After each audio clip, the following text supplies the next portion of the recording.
Here we are once again bringing you another edition of Popcorn Heroes. Pop, pop! Poppity pop pop. So guys, today we only have Orlando and your undeclared host, Armando. How you guys doing today? How you doing today? I'm doing good, man. Yeah. It's a new experience having just you and me. Yeah, this is like a twofer. Yeah. Yes. Yeah. You know, 2 for 1. 2 for 1. That's pretty good. That's pretty good. It's an interesting dynamic we're gonna have right now. So you guys, welcome once again. You know, it's like we're on a date. We should have candles and it kind of looks like we have candles with the Christmas lights. Yeah. Right? We have Christmas lights in my studio, so it's a little bit of fluorescent lighting here. It looks very sexy, dude. I think it looks good on you. You drinking a beer? I'm drinking nothing. Drinking some water, maybe. Oh, thanks for the water. There you go. Very kind of host you are. I know. It's just kind of setting the mood right now. Yeah. So when do I make So who picks up the check? Here, we're both guys. Let's play the dance, dude. So when it comes, we'll be like, oh, hey, go get it. We touch hands together. But does he give me the check? No, I'll get it, dude, because I'm the man. You know what? I think he's gonna put the check in the middle. Yeah, of course he is, because we're both guys. Oh, right. You know, but then we'll play it. We'll both go for it and we touch hands together. Okay. And then I'll caress you. I grab the check and be like, don't worry about it. I got it. All right. But do I make the gesture like, oh, you know when they're like, oh, no, let me, but they really want you to be like, they want you to pay for it, and they're like, I hope he doesn't say, oh, okay, let's split this. So like, all right. We'll do the check dance, dude. Okay, the check dance. Or I could just say, you could cash at me later. Yeah. But that's not romantic.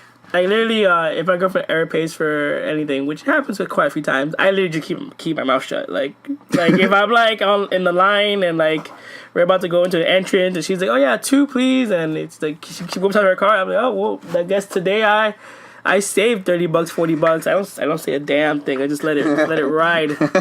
You just look away, look around, and stuff like that. Like, oh, for me? This is for me? Like, okay. For me? That's good. That happened to me once when I was hanging out with a girl. Mm-hmm. Like, I guess you could say we were dating. And we went to the movies. Mm-hmm. And she's like, oh, I'll pay for my ticket. I'm like, nah, don't worry about it. You know, I got your ticket. Maybe you could just buy popcorn or whatever. And she's like, oh, yeah, for sure. That sounds like a deal. Did she buy popcorn? So we're at the line, right? I'm getting the popcorn. Oh, okay. And as I was getting the popcorn, you know, she's like, oh, so the guy goes, oh, it's, you know, whatever, 5 something. And then I kind of look at her and she's looking around. And I'm like, oh, you fuck, man. She didn't put... No, she didn't get it, so I paid for it. What? I was so sad, man. I was so sad. You guys had wait, how long was that? Oh, the popcorn. I'll get the popcorn thing. Like what? A minute passed? 2 minutes passed? Yeah. So we know we were at the concession stand. I mean, not the concession. The ticket booth. Right. We got the tickets. Right. And she's like, "Oh, I got your pop." He's like, "Oh, And she's like, "Oh, I'll get the popcorn or whatever." So in a 30-second span, she forgot about. Yeah. You need to call this girl. Make sure she's okay. She's obviously has some form of dementia. She can't remember. I don't know, dude, but she was kind of like looking around and shit. Cause we were interacting, and then when it comes to the price, she was just kind of like looking around and stuff like that. And I was just like, I would have walked away, and be like, oh well, or it's like, hey, over here, like, look at this, look at this price. It's $5. I don't know. I expected her to kind of be on top of it. You know? I thought it was gonna be oh, can I get a popcorn? Can I get a small? I thought she was gonna be like, oh yeah, I got the popcorn, small popcorn. I don't want water. I'll just have a cup of water, and then you guys share that. I thought that's where it was going. Nah. She knows I like popcorn, so you know, she just kind of like. So kind of her. She kind of just like lollygag. She was looking around and stuff like that. And so kind of her to offer you false hope. I know, dude. I was crushed at that moment. I was all my hopes and dreams were just spent down the drain at that instant in time. You turn your love for popcorn into a podcast. Not really about popcorn, but popcorn's in the title. So it works out just fine. Just a little bit. Maybe since your hopes and dreams got crushed there, you put that effort and you put it into this. Well, I do put a lot of effort into this. Oh, of course you do, yeah. You know, I edit videos and stuff like that. By the way, guys, check out our YouTube channel. Oh yes, we're on YouTube. Yes, and we have 2 videos as of this moment. Damn. Right now. Twofer. Game of Thrones and a Pokemon Go video. Nice. So please that check Game that of Thrones video is the season 6 ending, right? Yeah. Yeah, so I mean, it's if you guys watch Game of Thrones, I mean, obviously it already ended, but it does a pretty good recap of that whole entire last episode. Yeah, and then we talk about what kind of like what's gonna happen and what our theories are pretty much about it. Yeah. That was a good episode. I mean, I wasn't on an episode, but I heard it. Yeah, it was a fantastic episode. Yeah, it was pretty good. I really enjoyed that. Climatic. Yeah, you did a good job, you and Pedro. Thanks, man. I think we're gonna knock out the park though. The what? I think we're gonna knock out the park, because you and Pedro are a good team, but that's it. It's you guys. Me and you take it to a whole new level, huh? Yeah. You guys are what? AP, advanced placement. Taking it back to high school. What is it? Oh. What is that? No, dude, you graduated 07, I graduated 06. Yeah, but AP, Amando, and Pedro. AO. Okay. What would that AO. be? That's nothing, right? No. Well, whatever. It kind of sounds like something, Right. but I just can't place it. I can't place it. I can't place it at all. AO. Is it interactive online?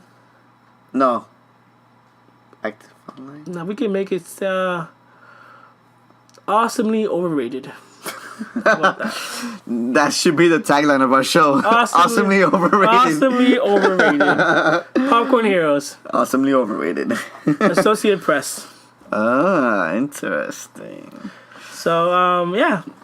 So, yeah, man, speaking about Game of Thrones, actually, that we were talking about that, I just finished watching this show called Stranger Things on Netflix. That came out like about what, last week? Like last week, a couple days ago. Super like hidden, like it came out. Like I didn't see any trailers for it. I didn't see any like. I saw the buzz of it because everyone was kind of talking about how it was like a throwback to the '80s type of thing. Yeah, I personally didn't see any ads for it, but I word of mouth got around and I checked it out and literally I killed it like in 2 days, 3 days. Yeah, it's only it's like eight episodes. 8 episodes, right? And yeah, man, it got me thinking. Like, I haven't seen it. You haven't seen it? Okay, so I mean, just a quick little synopsis, not like a recap of the show, but just it's like a throwback to the '80s movies.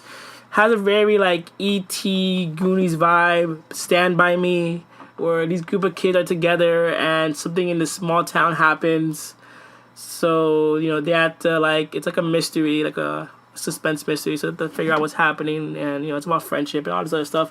Has a lot of sci-fi elements to it, but I'm not gonna dabble into like what's happening or the characters and that.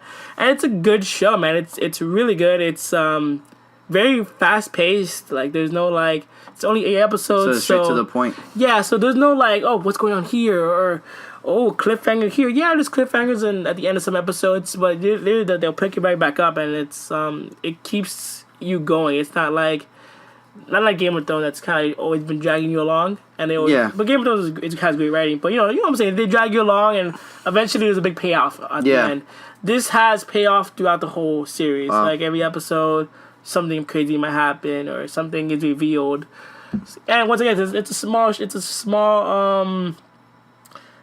season, so it's very short. Of course, they're gonna have that payoff where it's it hits at every point. Exactly. So it got me thinking about like good TV. Like, but what would you give? What's your rating for it? What would you give it? 0 out of 5. Oh no, not out of 10. We usually do 10, but no, we always done 0 out of 5. Oh yeah. So I would say like I would say 4. 4.5 maybe. Damn, that's pretty good. 4.3. It's really good, but like once again, since it has those, since it takes a lot of influence from these genres that have been done already. Recently, I could think about Super 8 that came out a few years back. Yeah, so this was a really good movie. So this is like in that same vein. So it follows those tropes still. Granted, you're still excited to watch it. Yeah. You kind of know where it's going, but it's not like 100% obvious. I would say like 70% obvious. Yeah. But still, that's still a high number, Yeah. And because of that, I can't give it a 5 because, like, oh man, I did see this coming, but still, the ride was fucking enjoyable. It was worth it. Right, and the pacing is so good. So yeah, it's a great show. It's getting like great reviews. It's gonna have a second season for damn sure. Of course, it has gotten too many good reviews for not to have a second season. So it's been good, man. It's a good show. So yeah, so I was thinking about the year like 2015 to 16, and I was thinking about TV and movies, mostly TV, because that's mostly where I'm like at right now in my entertainment space. Yeah. But like the best of, at least for me, what I enjoy watching right now. You know. Yeah, of course. So I compiled like a list of shows that I'm currently watching. Like, so when I'm presenting you with this question, I'm not talking about shows that have ended, you know, like Lost or anything. Well, I feel like what you're talking about is any movies that came out, or any movies or shows that came out in 2015 up to this date. Right. That's what I'm talking about, and it's like Game of Thrones came out years ago, but it's still going on. Yeah, it's an ongoing. Yeah, so I'm talking about shows like that, and like I was just thinking about like what's good TV, you know. So I'm gonna go and I'm gonna talk about maybe give you guys you listeners some recommendations. I guess. We do reviews here all the time, so I guess this is kind of like a show, like a mini show, like show reviews, like Yeah. of what I've been watching and what I think is really good TV right now. Yeah, for sure. So I mean, I'll start. I'll name I got about 10. Let's and do then it. and you can go. Yeah, for sure. Cool. Let's do it. So no particular order, but let's just go with Game of Thrones right now since we both watched it. It's one of those top shows. Yeah. It has to be in everybody's list. Yeah, super great. It's like the budget's fucking amazing. It's like it doesn't cut corners like when it comes to that kind of stuff. No. It's not like fake CGI. No. It's yeah. It looks good for what it is. exactly. It's very premium. It's like the last the Battle of the Bastards. What's like movie quality awesome. Right, exactly. So this I think when it comes to HBO, they have this thing where it's you're paying for the service, but it's a very you don't have it anywhere else. Like you don't have a game of show quality anywhere like on cable. Yeah. So and it's because it's HBO. It's because it's premium. Yeah. And like it speaks volume of like what you get for your money. Yeah. And that show is amazing, dude. Like the characters are amazing and the writing's so good and it's they invest a lot of money in their shows. yeah, for sure. yeah, and especially in their cast and everything. So yeah, that's one of the shows I want to talk about. Yeah, it's pretty up there, man. I mean, from every season I felt has hit every note. Yeah. I mean, I think season 5 maybe was the slowest one. Yeah, and everybody agrees that season 5 is pretty slow. Yeah. As it's But even as it's slow, and even in its slow point, it's still a great show. Like I still felt like this is quality TV compared to everything else that's out there. I still felt it was very, very good TV. Yeah.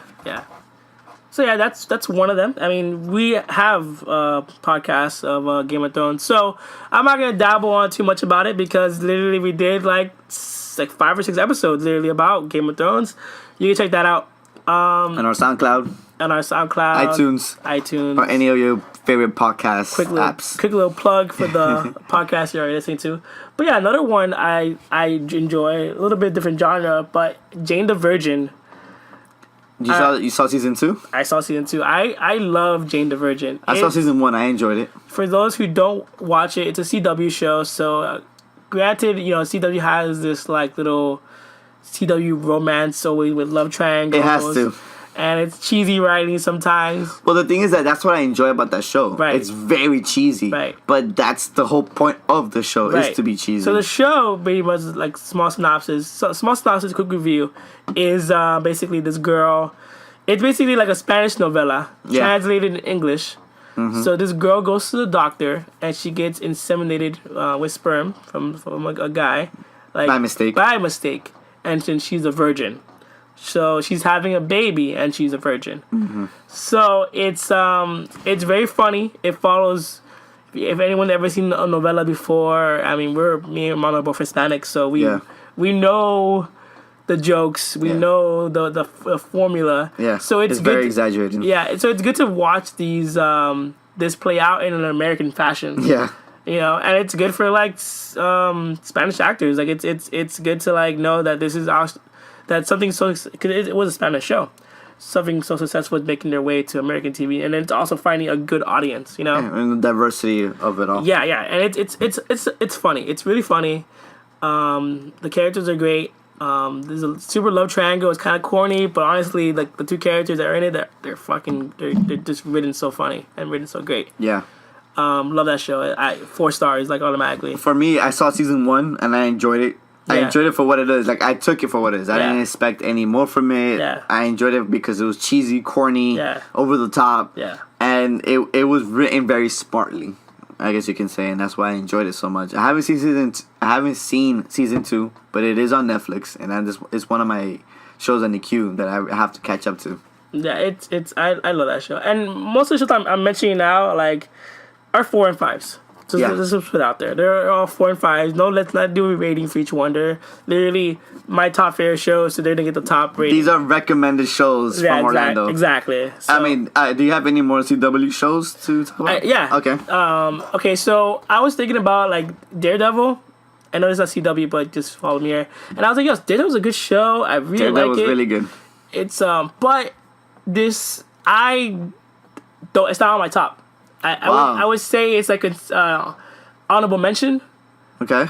But the show that is on my top is another superhero show, The Flash. Okay. And I fucking love The Flash. Have you seen season 2? I'm caught up. All of these shows I'm talking about, I'm caught up. Okay, because it's funny because everyone gives it grave and rave reviews for season 1. Like, season 1 was, like, amazing. Yeah. And I saw it. I loved it. I enjoyed it. Yeah. It was great. Right. But people keep on saying that season 2 kind of was lower than season 1. Right, because what it is that The Flash is, a lot of these shows, like on basic television, are very procedural based. And so either there's a cop show or a superhero show, it's like villain of the week. Yeah. Cop show is, crime of the week. Yeah. So it is very like that, very procedural, but there's always an overarching story. Right, thank you. Overarching story of like, this is the end of the road. This is where it's going to end, and this is where it needs to go. Yeah. So each episode kind of plugs in that story. Yeah, kind of slowly walks you there. And so season 2 does the same thing, of course, but it's a little bit of a rehash of like, we've been through this already kind of thing. So that's where it falls under, like a little bit of rehash story of like, because most of you guys don't know, the Barry Allen in the show, The Flash, and in the comic books, his dad died. His mom dies, and it's killed because Barry time travels to the past as a kid, and he's fighting another Flash, another speedster, and through all the fighting, whatever, the speedster kills his mom. So, and that's not really a spoiler for the show. It happens in the beginning, and it's part of the comic books. If you don't like that, well, tough cookie. Yeah. And so it follows the same trope of like, oh man, like that day my mom died, I'm very sad about it. And of course, each comic book character has that defining moment. Batman lost his mom and dad. Yeah. Bruce always, Batman and Bruce, same guy, have that that problem that they have to like always like hold to themselves, carry that weight. Yeah. So Barry does that same thing where oh man, I can't let my family down. Oh man, I can't let my dad down. So it's the same thing over and over where he has that conflict over. And so since you can go back in time because he's a speedster, you can travel through time. Yeah. The main thing is like, how do I go back in time to save my mom? So for the first 2 seasons, this problem still keeps coming up. So he never lets go of the fact that she's gone. Yeah. So take that with you will, because since it's time travel, the show has time travel in it. It's like Back to the Future where you do something, it changes the future. Yeah. So like it's like that. It's like, yo, like as a show, we want new things, Yeah. And the first villain was a speedster. Second villain in the second season was a speedster. So it keeps following the same like tropes. The same pattern. Yeah, the same patterns and everything. So yeah, that's probably why it got low reviews. But I still like the characters. I like the characters a lot more in Jane the Virgin. But the characters in The Flash, they're actually really good actors. And yeah. The original Flash, who played the guy who played the Flash on TV in the 80s, is in it. He played Barry's dad. So yeah, it's really good. I really like it because it's a superhero show. It's very procedural, but it has heart, and it has a message, and it's corny, and it's not afraid to be funny. Yeah. A lot of these shows take themselves way too seriously. But the Flash is a character I don't think you could take that seriously. Right, but see, Barry Allen, at the end of the day, he isn't the funny one. Like, okay. Like in the comics, it's Wally West, I believe, who's a comedic version. And they kind of mix his character up sometimes with Barry. But his characteristics up with Barry. But in the show, he's not the funny one, but everybody else has like a little bit of it. The tone is very light. Yeah, it has to be though. It's very light. Yeah. So a lot of these shows like Daredevil, that's why I mentioned it. Gotham. I don't like Gotham. Yeah, but it's a popular show, you know. A lot of these shows are very dark. Yeah. So it's good to have a show where you pop in and it's like, hey, this is kind of fun. This is kind of cool to watch. You know, it's not like dreading. You know, it's not like, oh man, not a bummer. Have you watched Supergirl? No, I haven't watched it yet. How do you? Well, if you haven't watched it, but how do you feel about it joining the CW world now? I mean, it makes sense honestly because where it was at, where was it at? Was it at? It was on CBS. CBS, right? It's not a format. It's not the place for that, dude. Like, CW is pretty much owning the TV space with the superheroes. That's pretty much what they. Well, because other shows are hits, dude. Yeah. They've been hitting every mark, and it has gotten great reviews. Yeah. Other shows have gotten great reviews, except for Arrow, which people feel that as the season goes on, it has dragged and it has lost kind of its luster. I don't watch Arrow no more either because it's also dark and then it's sometimes badly acted. I'm not a fan of Oliver Queen, the character who plays him, the actor who plays him, not the character.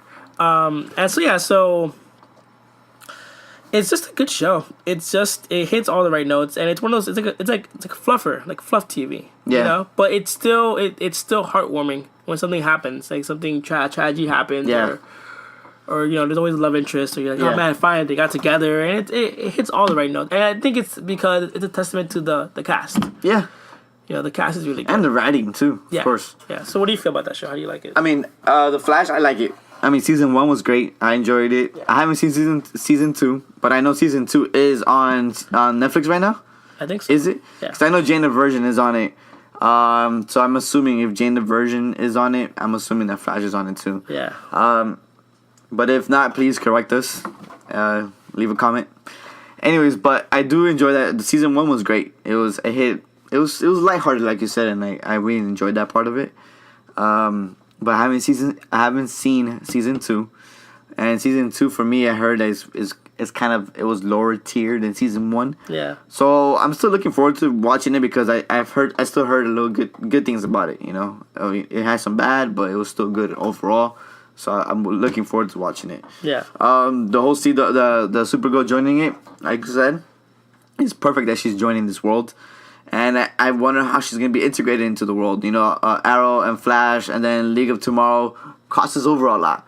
Yeah. So, Flash did cross over onto Supergirl. Right. So I'm just wondering how they're all going to interact with each other, If there's going to be more crossover between all of them. And if there is, that's exciting. Yeah. I mean, we need a little bit more of that in TV. But I think Supergirl, it's not the same universe. Yeah, I guess Flash did like a... Yeah, because Flash could also travel with the universes. Yeah. So he went to her universe. I think that's what it is. So it's good that she is going to that she was going to that network because the audience is perfect for that. Yeah.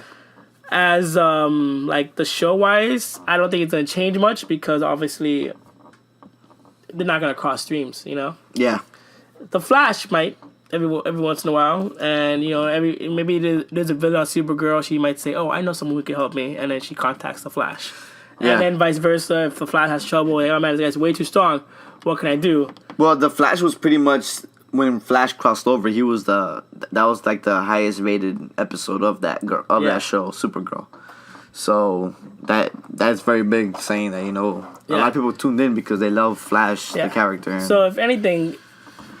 If I do feel that if she does come out in the other shows, I feel like it'll be Flash is the gateway, gateway to it. He has to be. Yeah. So if she does come out like on Arrow, it'll be because Flash opened the portal to their to that dimension.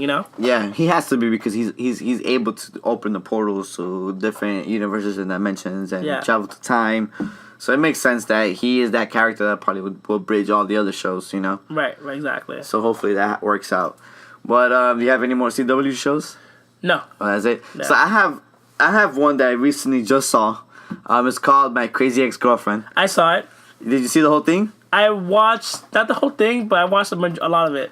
I liked it, dude. I liked it, I like the fact that she's a crazy character. Yeah. But the actress who plays her perfectly. Like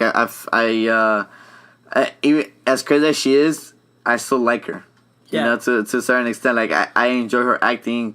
I enjoy the musicals that happen during the show. Yeah. So I find it to be a very fun show. So CW, that's a CW show. Yeah. And it fits perfectly within that CW world. It was funny because my Crazy Ex-Girlfriend was supposed to be a Showtime show, but then it got moved over to CW. So I was wondering, like, it still has those dark themes, but I wonder, it would have been even more interesting, I think, if it was on Showtime. Right, because it's I have watched the show and it does talk about a few things where it's like, whoa, this is on CW. This is kind of weird. Yeah. Because like I remember one time, I think in one episode she gets a urinary UTI. tract, UTI. Yeah. A urinary tract infection, Yes. and you were pretty much almost done with the show.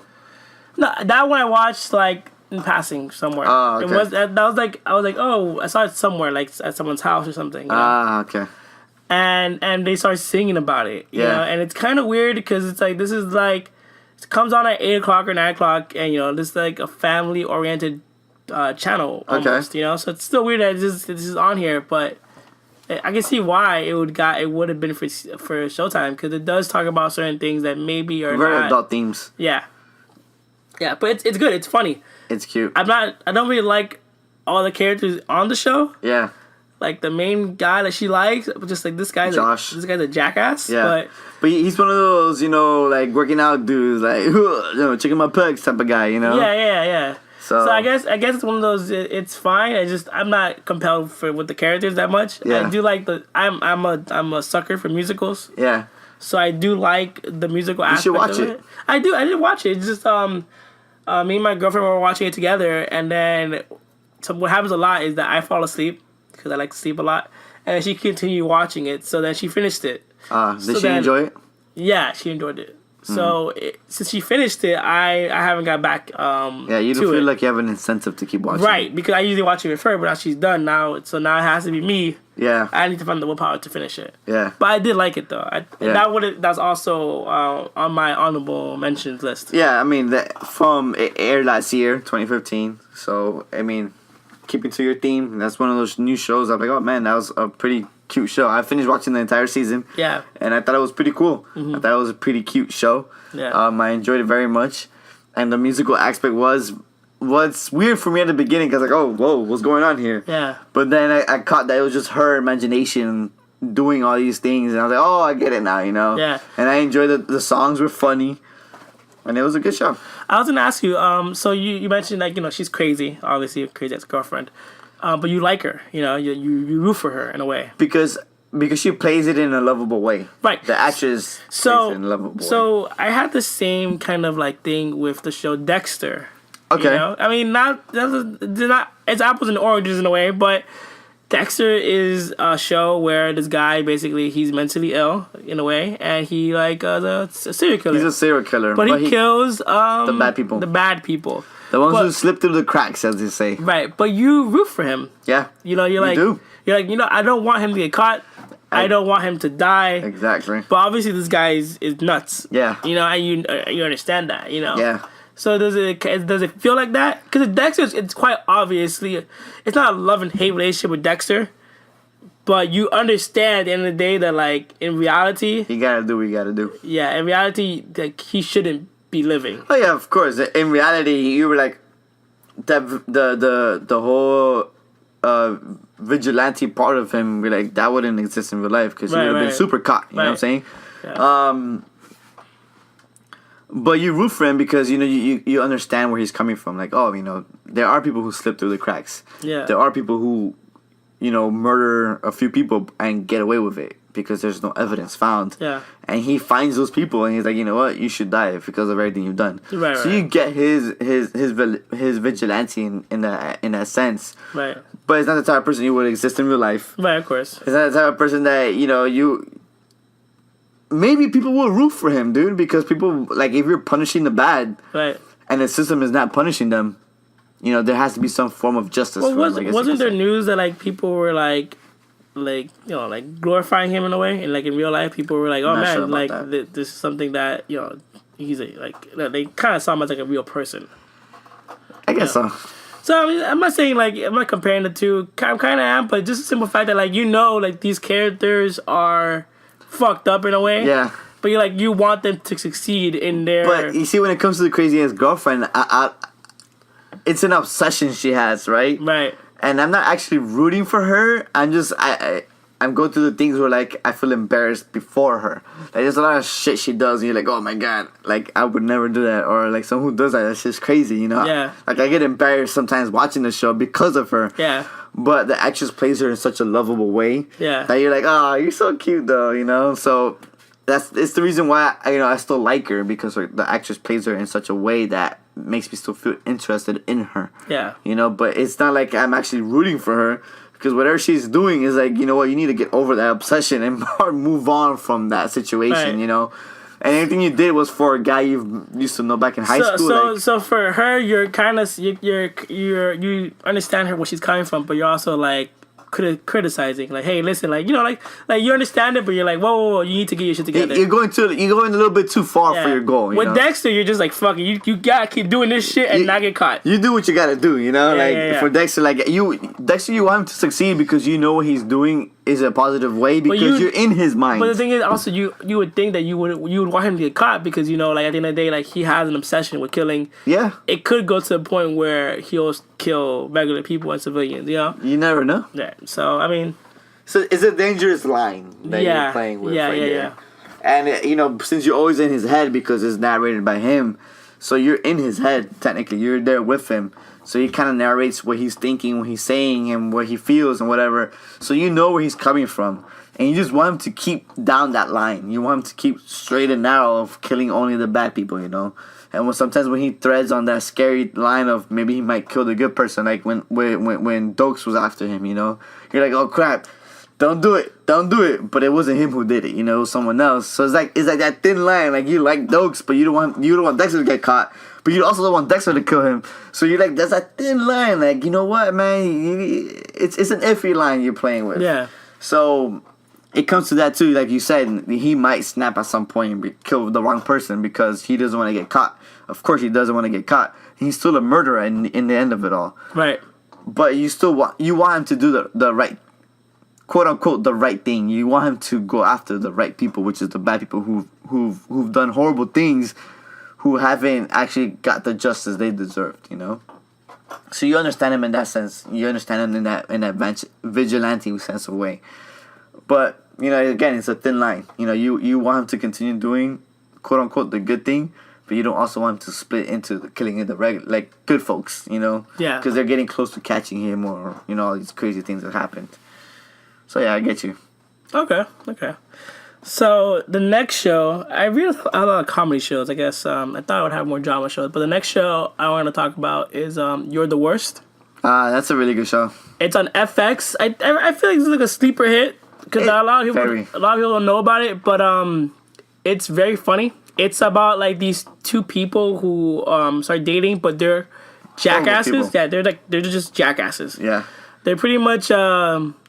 They're not like you know, like terrible, like scum, like they don't do any like violent crimes or anything, but they're just assholes. Yeah, they're insensitive, they're narcissistic, you know, they're just, you know, they're selfish, you know, and they end up bonding together in this. They have a common ground of like, hey, you're a jerk, I'm a jerk, let's hook up, let's get together, and the show's really good. And are you caught up? Yeah, I'm not caught up. I saw season 1. So. The show takes a weird left turn. You know what I'm saying? At the end of season 1, it ends in a matter that you're like, oh, they may or may not be happy with the situation. Right. I don't want to say too much because I'm not sure if you know what I'm talking about really with the girl character. Well, I just know that it ends in a way that the characters make a decision and they're both feeling like. But do you know maybe they made the wrong thing? Do you know about But season 2 takes a different turn. Apparently, it gets really dark in season 2, and I haven't seen that. Yeah, so I'm not gonna spoil it here for you, and I'm not sure really where it ended in season 1. I know they like broke up, kind of together, kind of thing.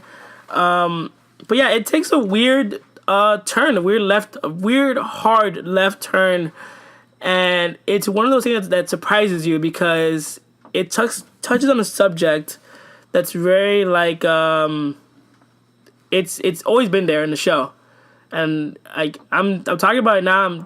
I want you to be like, oh yeah, I know what you're talking about, but I'm gonna just keep hinting at it. And maybe you'll like talk about it. But for what I feel, it's a theme that's been bubbling under the character's surface, right? And then at the end of it all, it kind of surfaces up, and season 2 kind of dove into it full-heartedly. Right. So yeah, it one of the characters in the show is going through some stuff, and by season 2, you figure out what that stuff is that they're going through, and it's a serious thing. It tackles the subject matter very seriously, and it's not something that is like there's comedy in there. There's always comedy and tragedy. So you can always find that, but it doesn't shy away from it. It doesn't make light fun of it, you know.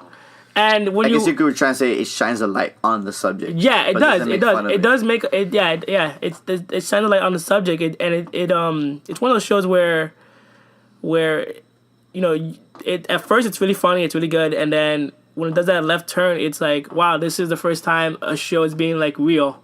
Mm-hmm. You know, it's like, hey, remember that time that I did this and I did that, and it's like, oh, there's a reason for this, and this person is dealing with these issues, you know, and it's very refreshing to see that, especially in TV. Like, not many shows do that at all. And if they do, let's say, if a show does like an episode where someone got hurt or they're going through an issue, it's a one problem episode. They touch a theme and they talk about it in that episode. Yeah, and then it kind of goes away. Yeah, like for example, like one of the shows that I did like, I like musicals. I'm just gonna throw this out really quickly.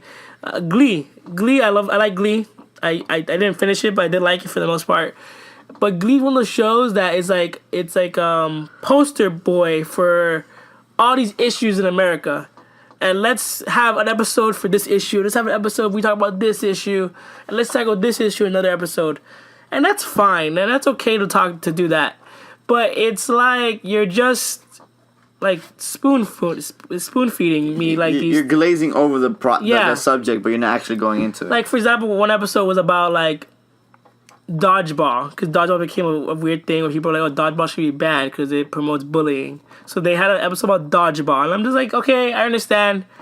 This is an issue in America, blah blah. So you want to talk about this, but come on, like, so it's like you're doing it for like a ploy. Like, it's not really like it's not really the main thing about the show. You know, you're plugging the situation. Yeah, you're not really actually. Yeah, so this show, it has a certain topic that is very serious, and it's not spoken about a lot in real life and in TV. You know, when someone has this issue that's going on in the show, you're like, oh well, who cares? Get over it, or no, well, that's not a big deal. Yeah, you'll be fine. And it explores that, like, hey, listen, like, this is a real thing, and I'm not okay, and I need help, and blah blah. So as me personally, I go to school for psychology. As a person who likes that kind of stuff, it's refreshing to see a show that tackles that subject and those issues, you know.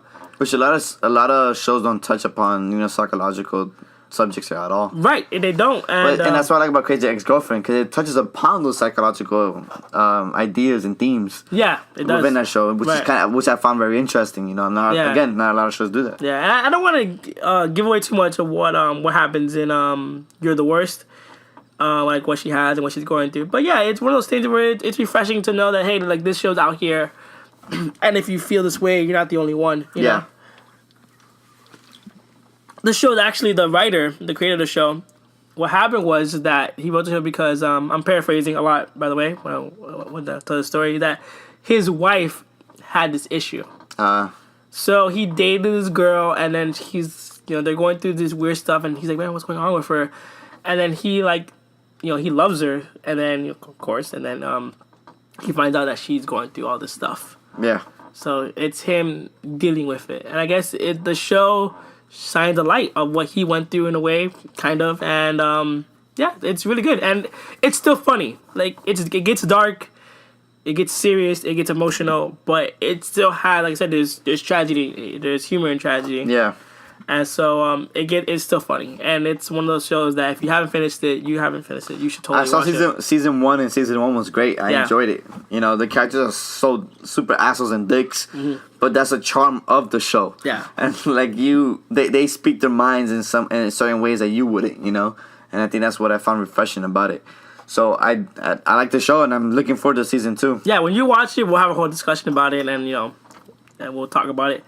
Another next show that I like, you like it too. I thought at first when I did this list, I like, oh, Mondo won't know these shows. He doesn't watch them. But dude, I watch everything. But we are on the same wavelength with these shows. Next show is Mr. Robot. Oh, Mr. Robot is crazy good. Now, Mr. Robot became a hit overnight, since that's the kind of way. Mr. Robot was that show that, I mean, if you guys knew, if you saw it from the first episode, the first episode came out on YouTube, and not a lot of people knew about it, but then it started catching on. It was one of those YouTube premieres that USA kind of just dropped out of nowhere, and it caught everybody off guard, because no network does it. No network drops an episode on YouTube for free as the pilot episode. Nobody does that. So it was kind of shocking to see that, and a lot of people just didn't really know about it. It premiered very early before the show ever came out. I mean, I feel like it came out months on YouTube before it even aired on TV, right? Something like that. Yeah. So it was very shocking. Nobody really no one really knew what to talk about it. I heard about it a while ago. I mean, of course, I'm talking about in that moment in time. I heard about it a few weeks ago, and then I was like, oh, the show's for free on YouTube. That's crazy, whatever. But I never caught it until at some point I was like, you know what? I'm hearing a lot of little buzz about it, and I went to go ahead and I saw it, and the pilot episode was great. Yeah. And I'm that type of person. I like binge watching. I don't have USA, so I can't watch it week to week, you know what I'm saying? So I kind of waited until it was finished, I came over to your house a few times and I caught a few episodes. So that's how I started watching it, and I finally finished watching the entire season, and wow, it was great. Yeah, it's really good. And once again, synopsis is Mr. Robot is about this kid. He's not a kid, he's an adult, young male. He works at a young adult. Young adult, early 20s or late 20s. Late 20s. Yeah, and he's essentially a hacker. So he does he hacks people. He's finding out information, and that's his muse pretty much. And he works for a company for cyber security. And so he's also a hacker, but then you find out he kind of has this double life in a way, where he is a part of this organization that is trying to take down the financial structure of America. He's trying to take out the man. Yeah. And the biggest company. Probably just big banks, basically, and put everybody to zero. And he's pretty much the guy, he's pretty much in that group, and he's trying to help them out. But the character, he has. Huh? Another show that does that touches upon themes of psychological. Yeah, he has a psychological issue where he's not always there. I don't want to give away too much, but he is in and out, doesn't remember things, is seeing, has illusions, hears voices sometimes, and it plays on that. So I don't want to say too much because it's very suspenseful, and it's a huge secret in the show. And I don't want to say too much, but man, can't say too much. Right? Yeah, but dude, the show is just it's. Have you caught up to season 2 already? I already watched the episode. You saw the season 2 episode 1. Yeah. And so the the thing is, in the show, you're pretty much in this guy's head. You hear his thoughts. I don't think you're in his head per se. He talks to you. He talks to you. You like his journal. Yeah, in a way. So you see what he's going through and all this stuff, but since he has these illusions, he has these issues where he's not always there. In a way, you don't know what's real and what to believe and what So it's just very fun to kind of put that puzzle together. Yeah. And what I do like about the show, is one of the characters is like starts off as a villain, you know. Okay. And I don't want to give away too much, but then it just takes a weird turn for this character, and I find it very interesting because I just didn't see that coming, you know. It didn't follow the typical stereotypes of a show. In the Yeah, you know, because you think, okay, this guy, the main guy, of course he has issues, but he's a hero or antagonist in a way, and this guy on the opposite end, he's a villain, obviously, so they're gonna duke it out, and that's how the show's gonna end. And it just takes this weird turn where, wait, like this guy, he's a villain, but is he really? Yeah, it's weird. Yeah, I don't want to say too much. I don't want to give it away because, like I said, this is a sleeper hit. Yeah. So if you haven't seen it yet, check it out. It's on USA. I think it's on Amazon Prime. If I'm not mistaken, I think it is on Amazon Prime. Yeah, it's on Amazon Prime. That's where I cut up on the rest of it. Yeah, if you don't have Amazon Prime, you should get it regardless because you get free stuff, free shipping. So there's a lot of good shows on it too. Yeah, you get free music. Well, I'm not gonna plug Amazon Prime. They don't need the money. Until they sponsor us, of course. Yeah, until they sponsor us. Everyone knows Amazon, so I don't think they're gonna pay us. But yeah, if they ever do, who knows? Yeah, but you should get it. You should watch Mr. Robot. I highly recommend it. It's one of those shows that's like Game of Thrones, very premium TV. Yeah. It's you know, and it's weird because I wouldn't expect that from USA. The cinematography for that show is so on point. Yeah, the music. Oh man, it's a perfect show when it comes to that. It feels like a movie. Right. Okay, so next show I got going on. I'm trying to remember every show, make sure I don't repeat them. Lucas Brothers. Do you know the show? I've never seen that one. So Lucas Brothers is a cartoon show about these two brothers that start a moving company, right? So they're like Adult Swim-ish, like in that style kind of show. They're like 15 minutes long. Where does it air? It airs on FXX, I guess. Oh, okay. The new spin-off network. And it's part of like their Domination animation lineup. All right. So the episodes are very short. They're like 10 minutes, 15 minutes long. The whole season is on Hulu. Okay. Oh, it's on Hulu. Yeah. And it's very fucking funny. All right, I'm going to have to watch it then. So yeah, it's these two brothers that do a movie company, but like there's a lot of 90s reference in it because the people are like our age. Yeah. So and the two brothers are actual comedians who are twins. So in the show, they're twins. And there's a lot of 90s reference. There's a lot of like, it's a cartoon, so it can literally go anywhere. You know, it doesn't have to be realistic or anything. And it's just fucking hilarious. Like, for example, one episode is Jay-Z hears about these guys who are they're movers, like they're the best movers. So Jay-Z hires them, you know, and it's not really Jay-Z, it's you know, whatever. So he hires them, and then you figure out that they find out that Jay-Z's part of the Illuminati. And he takes off his skin, and he's a lizard, and it plays upon that joke that people say that Jay-Z's an Illuminati and stuff like that.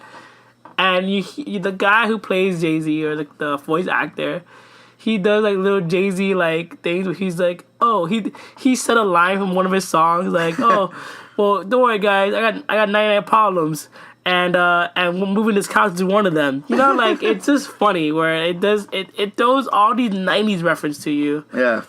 They have a Fresh Prince like reference. It's hilarious. It's really good. It's funny as fuck. It's one of those comedy shows, and it's short. It's like 10 minutes, 15 minutes. Like, you can kill a season within like an hour. Oh, okay.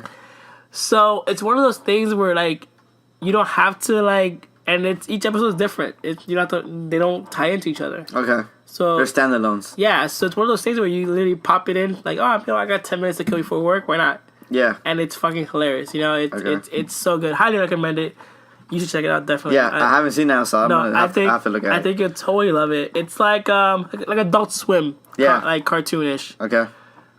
Speaking of Adult Swim, my next show, you have watched it, is Rick and Morty. Damn. That show's amazing. So good. So funny. This show does have a theme. This show does continue on. It has a storyline that it goes through, but it's crazy. The antics are like crazy as hell. Yeah, I mean, I feel everything about that show is funny. Yeah, it's inspired somewhat by the two characters. Very loosely. by Marty and Doc Brown from Back to the Future. Yeah. So instead of Marty, it's Morty. Yeah. And instead of Doc Brown, it's just Rick. Yeah. Which is his grandpa. So Yeah. it doesn't have that weird relationship between Morty and this doctor guy who like Back to the Future, they're friends. Yeah. Wait, they don't explain like how they became friends and why they're friends. Why is Marty hanging out with this like 50-year-old guy? Yeah. And they're like besties. Like how did they meet? Yeah. I would I would wish they make like a mini for short where like explaining that he was like his substitute teacher or something, you know? Yeah. They never explained that. They never explained it's weird. It's weird. Yeah.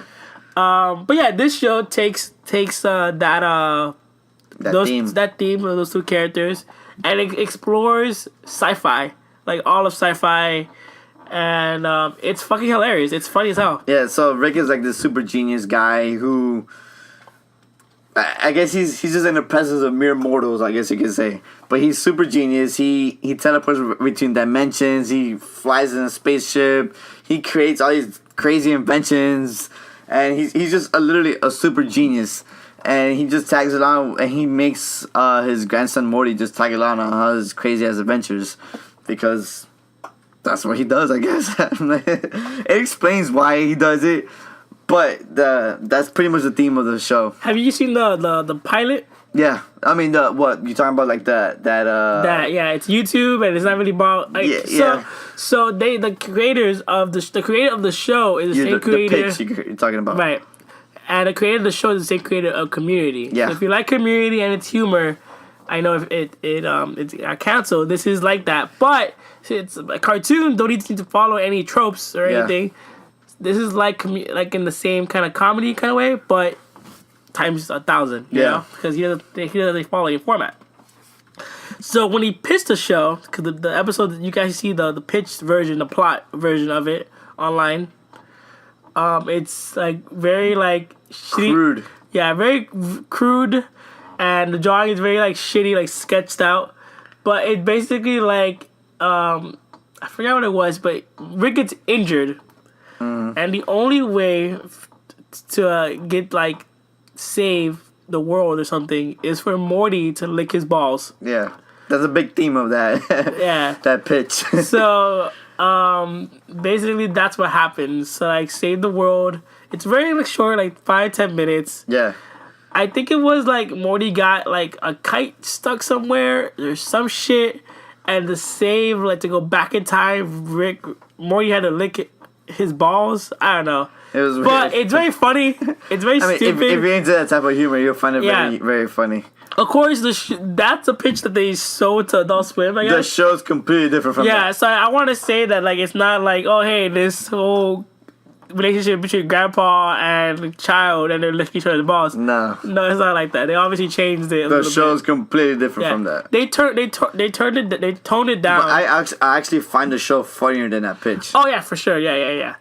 They toned it down in the way, and there's none of that like kind of humor. But it's still funny. Like there's an episode where they land into a town, and the town has a purge. Oh yeah.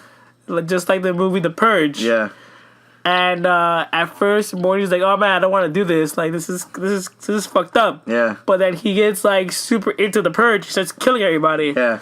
And it plays on that. It has some pop culture references that it tackles. A lot of science themes. Yeah. A lot of science themes. And just like the Purge episode, it does play on these like tropes. But it's funny. It's fucking hilarious. They always find a twist for it. Yeah, and there is an overarching story, and some stuff happens in the show that is from previous episodes. It's continuous. Yeah, which I didn't think about at first because each episode feels like it's standalone. It's a standalone, but it carries over. It feels like it's standalone, but it's not.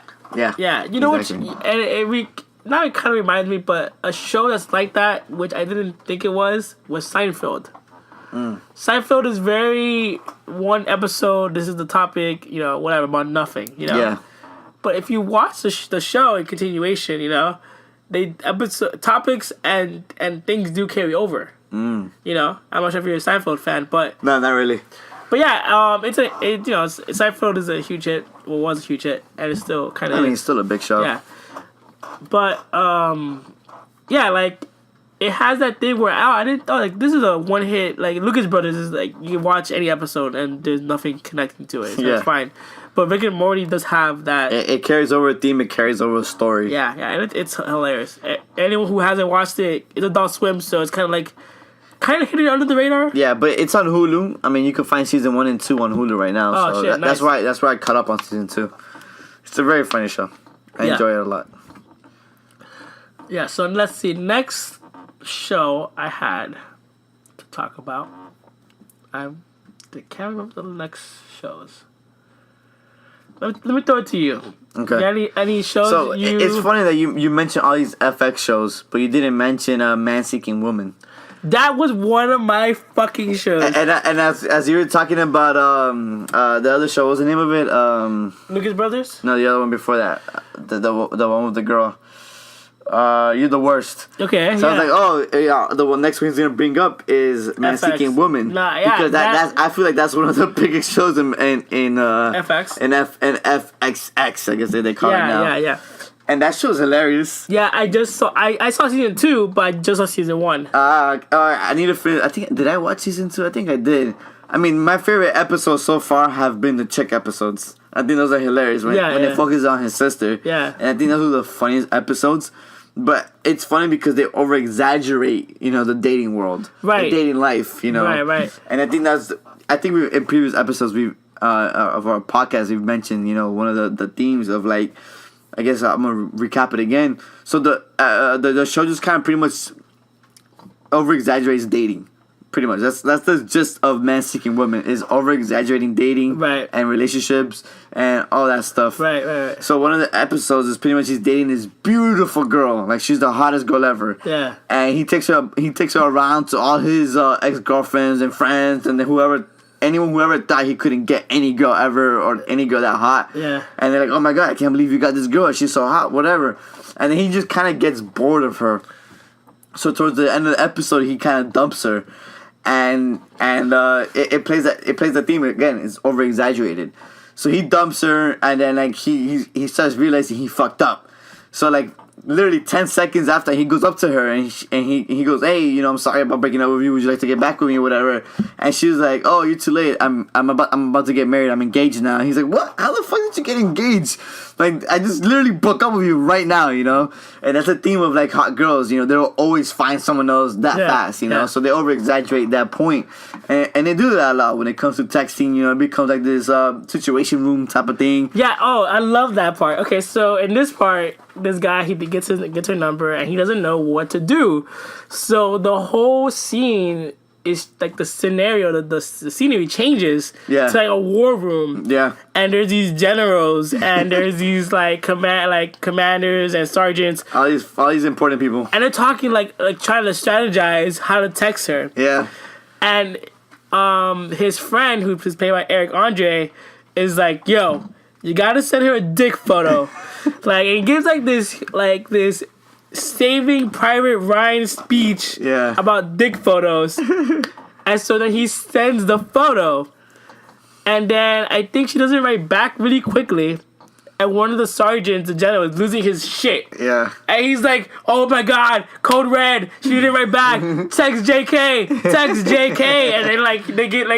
And then she gets dragged away because he fucking lost his mind. Yeah. And like you said, it's over exaggerated. So I was talking to someone through Snapchat. I was talking to one of my friends, and I was like, "Oh man, you gotta watch this show," because I put that clip on Snap.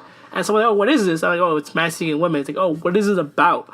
And I couldn't really put it to words. You can't really peg that show, man. And that's one of the actual good things about it. It's one of the, if I can't describe it to you, it's something that I can't put to words. Yeah. And that's weird because TV is very standard nowadays. It's very basic. We know what this is. We know you could place it into something. Right. We know what we're getting into. And this show, granted, we've seen 2 seasons already, so we know kind of what we're gonna get into. Yeah. But for someone who on the outside of it, it's hard to say, hey, Yeah. this show's a good show. Yeah. I mean, let's put for example, like when I first started watching it, I'm like, what the fuck is going on in this show? Yeah. Like I was so lost. Like I was wondering, is this his imagination? Is this reality? And that's the thing that the show plays, is like it doesn't really tell you if this is actually reality or his imagination. You just kind of end up knowing that this is just an exaggeration of that situation. So like, you know, the very first episode plays on the theme of, you know, blind dating or whatever. And, you know, of course, it over-exaggerates the blind date, you know. So when I was first watching it, I was like, weird. It's like, is this actually happening in real life? Are people actually seeing this person like this in real life? Yeah. And I was kind of weirded out. I was like, what the fuck is going on with this show? Like, it's so weird. It's not telling me clearly what's going on in the show. Right. And it never really ever does that to you. It kind of describes to you what's actually happening. The thing is, what's good about the show is that it's over exaggerated. So that party does a blind date, and the person is a troll. Yeah. So he's dating a troll. Yeah. But everybody around her in the show knows that she's a troll, but is okay with it. Yeah. It's like, she's a troll. Duh. Like, it's fine. What happens is that in this show, the scenario and situation changes, And the themes change, but everybody in it doesn't break character. No. They're all in it. Yeah. You know, like, oh, this is normal. Yeah. And what I like about the show also is it's 30-minute show, but if you notice, it's like one subject, but it's always broken up into two parts. Have you noticed that? No. So it's always like, for example, I can't remember the episode really, but okay, for example, there's an episode that I recently saw in season 1, right, where he meets his ex-girlfriend and she's about to get married or something. He's like, damn, dude, that sucks. I'm bummed out. Blah blah blah. Nothing crazy happens yet because, you know, the show gets really crazy. Yeah. So he goes to the store, he's like shopping around, and then they're like, hey, I have these pills. They make you go back in time for like 2 seconds. Oh, yeah. Yeah, you can try them out. Yeah, and he's like, right. oh, okay, cool, I'll try them out. Takes a pill. And so he pretty much fixes he fixes the girl relationship and he gets with her. Right? That's what happens in the first like 10, 15 minutes. Yeah. And then the next part of that the show is the fact that since he went back in time or whatever, the future changed and it's run by an alien named like Tragon or something like that. Yeah. And like his best friend's a sex slave and all of that stuff. So now he has to kill the alien. So it kind of changed themes. Yeah. It still has that over like that over exaggeration of things. And it's not that main theme of like, oh, I need to get this girl, blah blah. Yeah. But it did change themes. Yeah. Because the first part was time travel. Yeah. And the second part, of course, is no longer time travel, but it's like I need to kill this alien, gotta fix all this other stuff. Yeah. So it does that in almost every episode.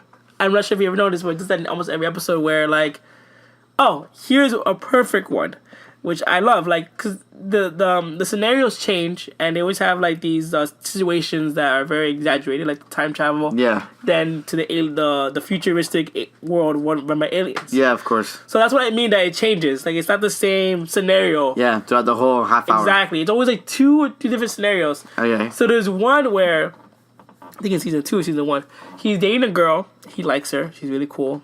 And his best friend's like, yo, dude, you like her?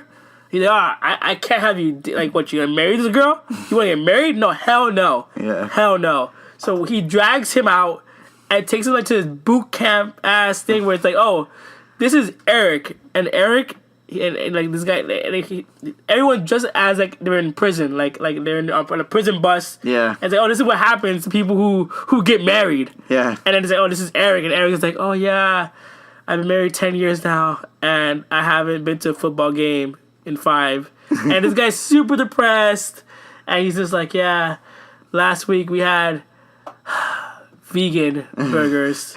So, you know, it's like, oh, and it's like, it's a joke of like, this is what happens when you get married, blah, blah, you shouldn't do it. And he's just like, nah, I want to, yada, yada, yada, you know? Yeah. Oh, he doesn't want to get married, he wants to date this girl. So then the next part of that episode, which is the same episode, is he's about to go invite the girl over to go have dinner at his house. But his ex-girlfriend comes back. So he's about to cheat on his current girlfriend. Yeah. Right?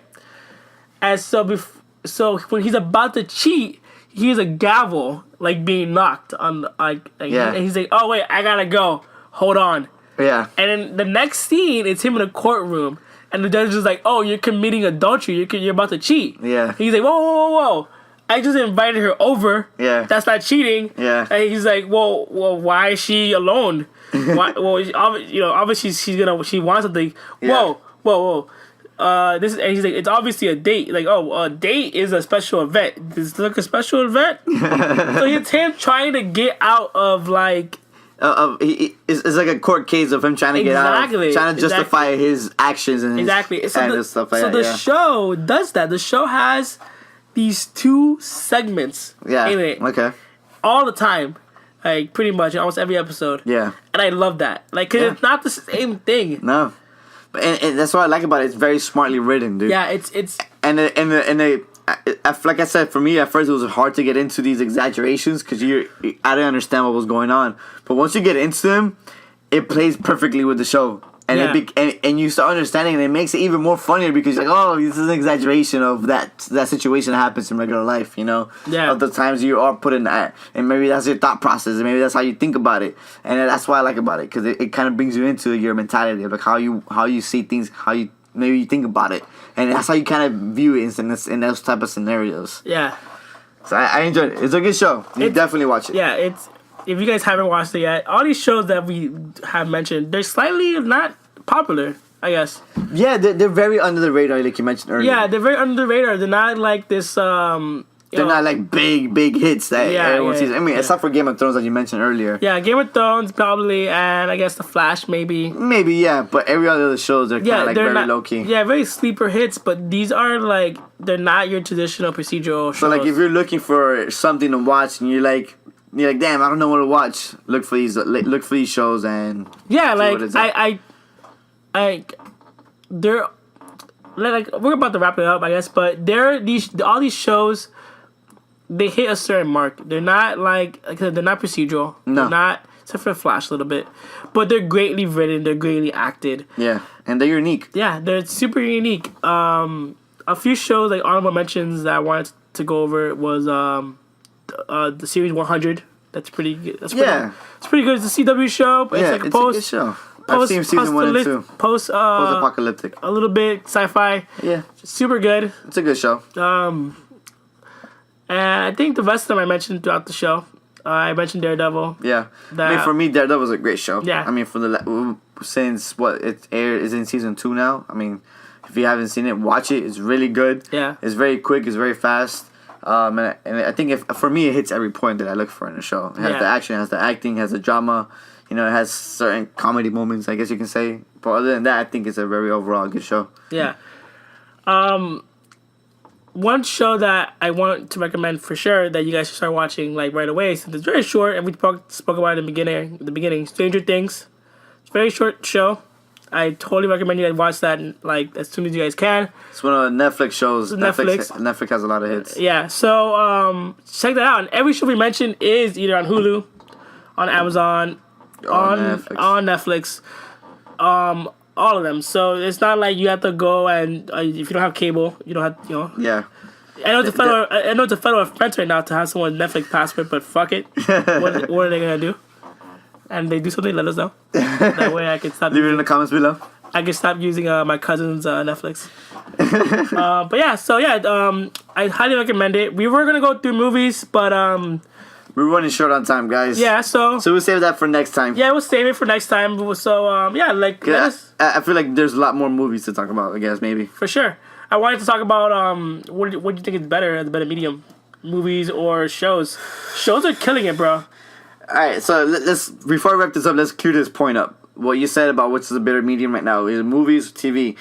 So for me, TV is that medium where you find something different, something unique that you would never find on movies, because in movies you have to hit a certain point of box office grossing and all that crap. And TV, you could experiment a little bit more. You could do little different variety shows, and you could experiment more on TV because you're able to.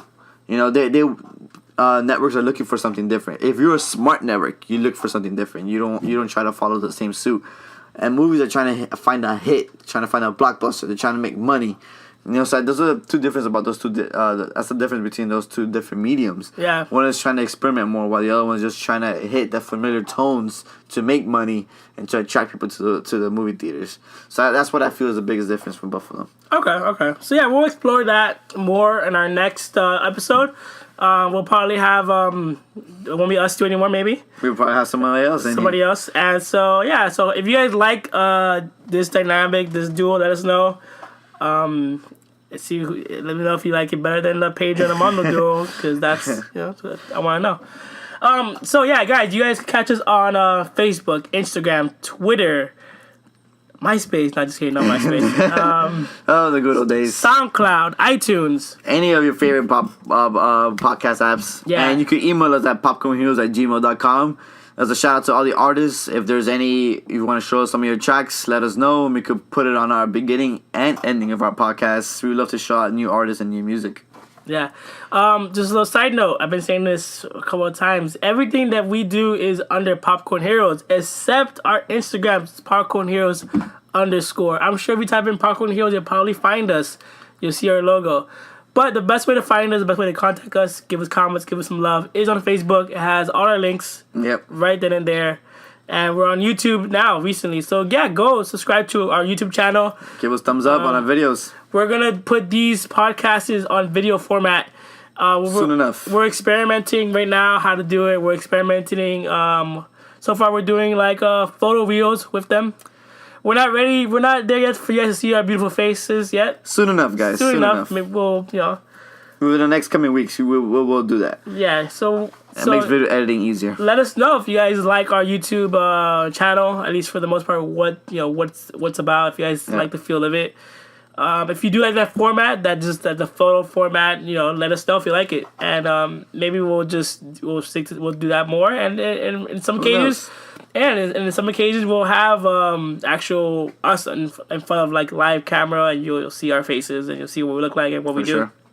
And how we act when we talk in our podcast. I mean, yeah, because I guess most of the podcasts, it's sometimes we do say funny bits, but our interactions are more funnier when you guys can see our facial expressions. That is true. That's very true. So, guys, hope you like this podcast. Give us 5 stars on iTunes. And till next time. All right, guys. Later.